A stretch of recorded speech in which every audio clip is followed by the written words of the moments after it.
This will be where you may find yourself doing strength training exercises. This is where majority of the time that I will see myself in, and the zone where you just start to push yourself a little bit harder. Yo, yo, yo. What's up, you guys? Welcome back to the Macro Hour with Nikkiey, co-founder of WarriorBabe. And on this podcast, we talk about mindset, methodologies, and tactics that will help you lose body fat, build muscle, be strong, and feel insanely confident. I am your host, Nikkiey, and welcome to episode number 36, where I'm going to talk all things related to heart rate zones. And this is probably going to be a pretty short podcast today because it's, one topic, heart rate zones, and I don't know how much I can talk about heart rate zones, but I know that you guys probably have questions around heart rate zones. How do I know what zone I need to be in for the type of activity that I'm doing? Is it even important to track? How do I track it?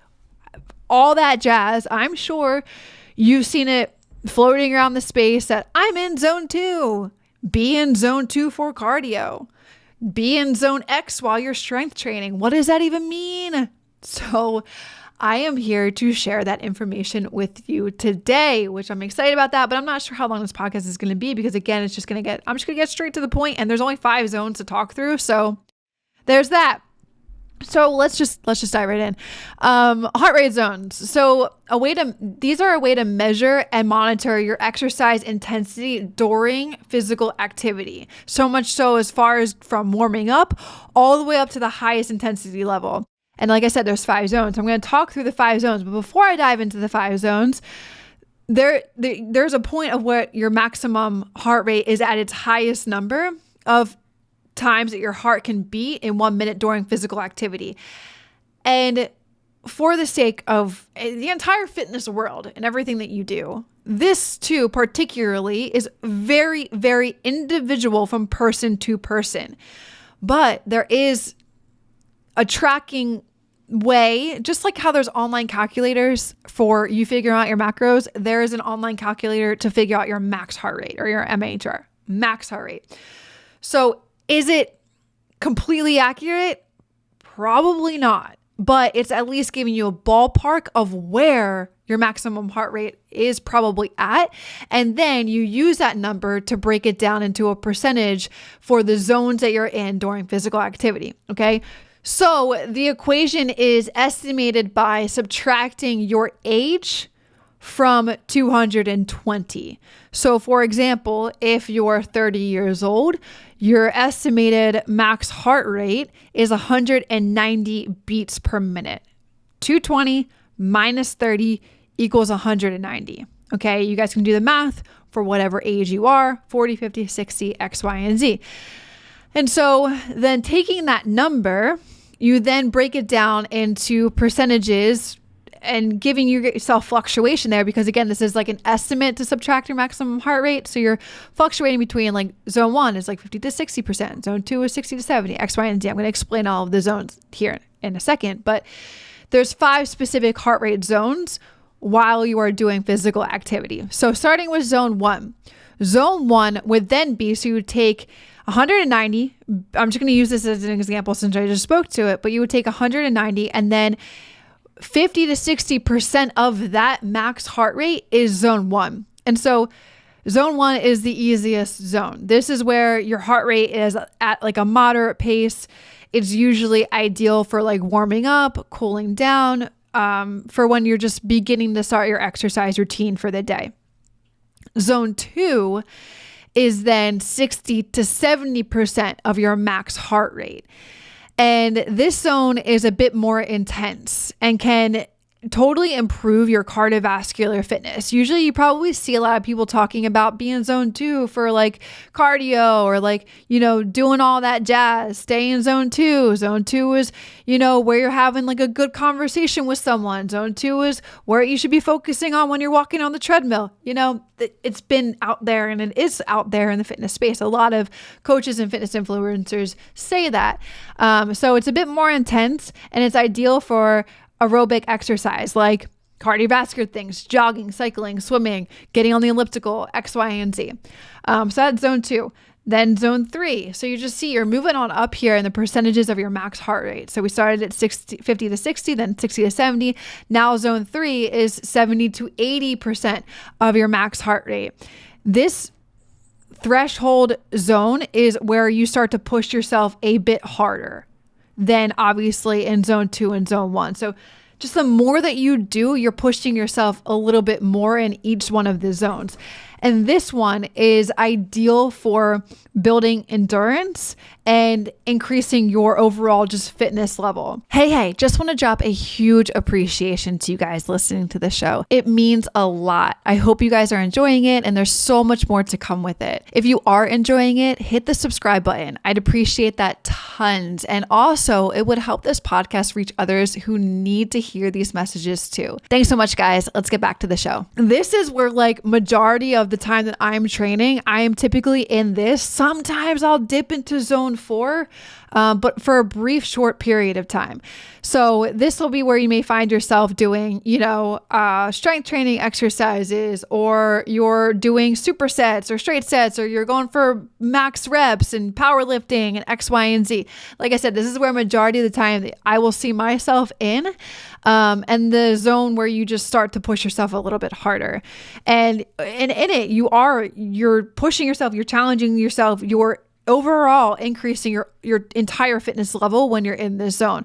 But for majority of you guys, you'll probably see yourself inside of this zone more often than not when you are doing physical activity during your routine. Zone 4 is then 80 to 90% of your max heart rate. So this is a super high intensity zone where you're working at your maximum capacity. Like I said, when I was explaining zone 3, sometimes I will dip into zone 4, maybe at a PR, or maybe when I'm going for a 3 rep range or a 6 rep range, right? This is where I am pushing to my maximum capacity, and I'm typically in here just for a brief amount of time. I'll talk about some tracking devices here in a second, but I don't spend much time up in here. This is ideal for interval training. So some of you guys maybe do HIIT workouts, or you do interval training via a treadmill, and you're doing sprints with walking or sprints with jogging, or you're training distance running, X, Y, and Z. This is where you can improve your anaerobic fitness. And then we have zone 5. So that is 90 to 100% of your max heart rate. I don't know. Maybe you guys have been here before. I don't know that I've ever been here. Maybe during one set ever in my life did I ever push myself to that extreme. But this is a zone where you're working at your highest intensity. It's ideal for short bursts of activity. Maybe if you are sprinting, you'll find yourself break into zone 5 and then go back into zone 4. Or again, if you are doing some type of a HIIT, maybe you'll break into zone 5 and then go back to zone 4. Kind of like what I explained with majority of the time. I'm in zone 3, I'll break into zone 4, but I'll go back to zone 3. And then during my cardiovascular exercise, I'm usually in zone 2. So those are the 5 zones. Now, you may have some type of tracking device, whether it be a Garmin. I've heard actually recently Apple Watches, you can actually get a test done that will tell you exactly your own personal zones. I don't know. I'm blanking right now on that exact test. But you can get this specifically dialed in for you and then update your Apple Watch to your own specific zone. So for ideally, individually for you, and then you'll be able to know as you're working out in your routine where you're at specifically for yourself, which is actually pretty cool. And I definitely am going to look further into that. But know that this is an estimate, and know that tracking devices too are estimates other than this thing that I just talked about. But the Garmin that I use, I pay attention to my heart rate during, right after a set, during rest periods, and all that. And over the course of an entire workout, I'll pay attention. It breaks it down to zones for me too, as well, my Garmin watch. But they're just estimates. Are you there? Maybe that is your ideal spot, but it's just knowing, I just want to put that out there. These things are just estimates. Just I don't want you to ever have to rely on the calorie burn after, and this is probably a different podcast for a different day, but the calorie burns are usually not accurate, right? They're not directly correlated to like your metabolism. So how can it be right? So is it kind of the same feel that I take when it comes to these tracking devices, like your heart rate zones and all that kind of stuff? Is it cool to use as like somewhat of a tracking measure? Absolutely. But it's not 100% accurate. And I just want you guys to know that. Okay. So people do like, people rely on using, these tracking devices to be like, oh, I burned 300 calories during this exercise, or I burned 500. Why do I burn more this day than the other day? And it's like, dude, like, there's so many other different factors that go into just that one number. So don't entirely rely on it. But people do like to use these heart rate zones as a measurement of a good workout because it can provide a more like objective measure of exercise intensity and effort. But it's definitely better than paying attention to like the numbers of the calorie burn in your tracking device. But again, like, I just want you guys to know it's a great objective, but it's not entirely 100% accurate. It's cool to know these ballparks though. Like I told you, an estimated equation is by subtracting your age from 220, and that's your maximum heart rate. So it's cool to have then with the zones, there's like a 10% fluctuation there, right? Like 50 to 60, 60 to 70, 70 to 80, 90, 80 to 90, and 90 to 100. So those are the different types of zones that you can, it depends if your tracking device even does it, but that's how you can measure and monitor your exercise intensity during your physical activity. So I hope that was super helpful. Very short, but very clear and concise, letting you guys know these different zones that you may or may not be in. It's cool to know, like, okay, cardio is usually like zone 2. Warm-ups is like zone 1. Cardio is like zone 2. Strength training, supersets, that kind of stuff is zone 3. Maybe dipping into zone 4, and zone 4 and zone 5 is like a little bit more high intensity, maximum capacity, sprinting, HIIT, and you may move and fluctuate between some of them. So hope you guys found that super helpful. If you did, I would so appreciate you guys just taking the time to rate, review this podcast. If you haven't already, we don't run any ads to this.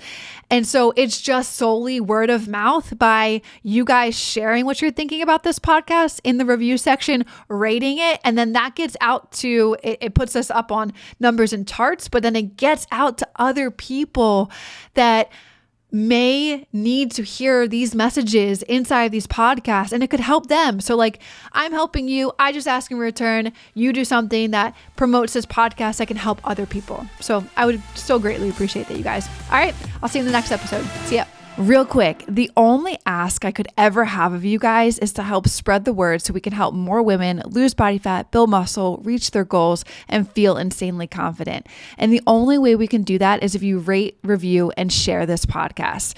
So the single thing I ask for you to do is if you could leave a review. It will take you 10 seconds, and it will mean the absolute world to me and may change the world of someone else.